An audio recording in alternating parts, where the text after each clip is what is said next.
Listen to what he says. I haven't left there. We're still back in verse 3. Touch your neighbor, say verse 3. Because this is what he said. He said, know that the Lord, right? Now this is his administration. The Lord tells us who he is, but the title of God tells us what he does. He says, know that the Lord is God. Shout back to your boy, yes, he is.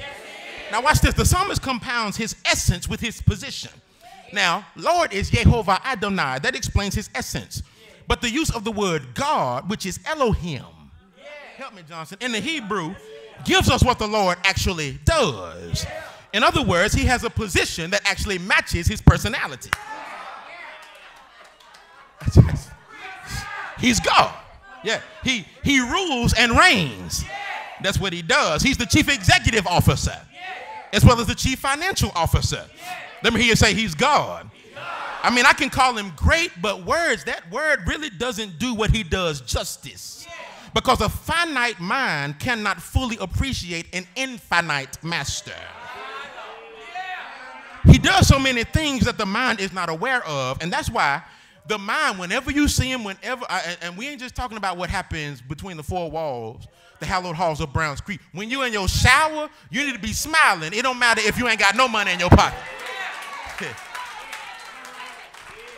Your mind has to be in a perpetual state of praise because he's always doing something different to benefit and bless me, even when I might not always be aware of everything he's doing on my behalf. And the reality is he's God. Folk have tried to fire him, but they've died and he kept on living. Do I have a witness? He's God. The devil has tried to take his job on numerous occasions, but instead found himself evicted from the premises of the palaces of heaven. And now he's relegated to ruin the existence of mankind. One reason why the psalmist shows me the successfulness of the Lord's administration is because no one has been able to do so much with so little support.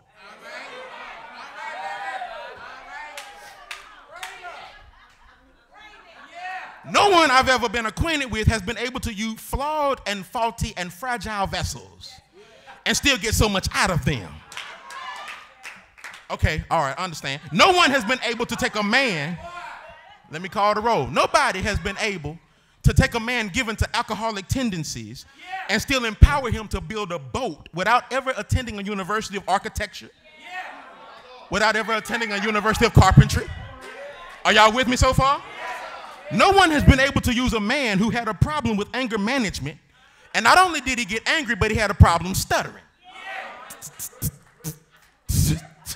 Had a problem stuttering, and yet used the same man who had an anger management problem, killed an Egyptian and buried him in the sand, took him out on the backside of the Midianite wilderness and trained him through the discipline of the desert and brought him back to bring emancipation and liberation to a people that had been oppressed and opposed for over 400 years.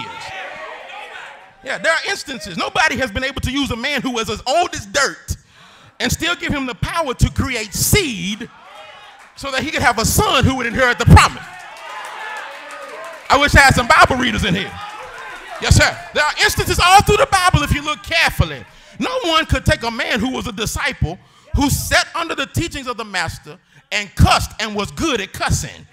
But that same man whose mouth had been used to cuss out them gals in that courtyard was the same mouth that stood up in Acts chapter 3 and preached a message of deliverance, and 3,000 souls were added to the kingdom of God. Nobody could use a man that was hell-bent on killing Christians. They talk about Adolf Hitler. Hitler had nothing on this man.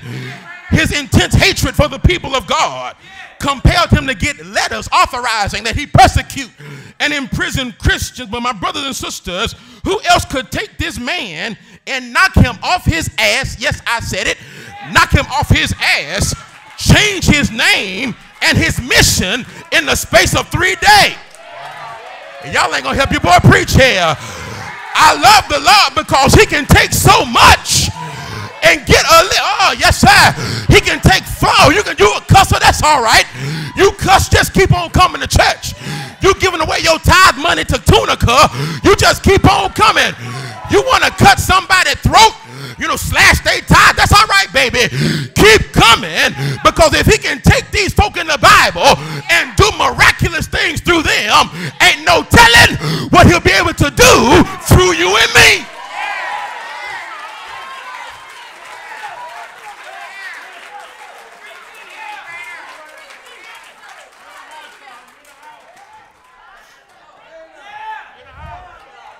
And let me bring it a little bit closer. Yeah, I was talking about Noah and Moses and Abraham and Peter and Paul. But if you rewind the hands of the chronological clock and go back to that dark room of your Memorex, and you take out some of those photos that you kept in the back of the closet where you don't want nobody to know what you were doing and who you were. You need to recognize, see, some of us, come on, can y'all talk to me for a second? Everybody, we ain't been Sedity and Pine Sol squeaking clean saved our whole life. Some of us used to run women. Some of us used to run men. Some of us used to drink our friends under the bar. Some of us, we had such whorish tendencies. I'm going to talk to it can I talk like I'm at home? You had such whorish tendencies waking up to somebody new every 2 or 3 weeks, but the Lord has brought you out of the whole house, brought you out from the bar, brought you out the club, and you sitting up in here on church on a Wednesday. And I got some good news for those of us who still might be in those behaviors. If you keep walking with him long enough, you'll see how successful his administration is, because there is no secret to what God can do, what he's done for others.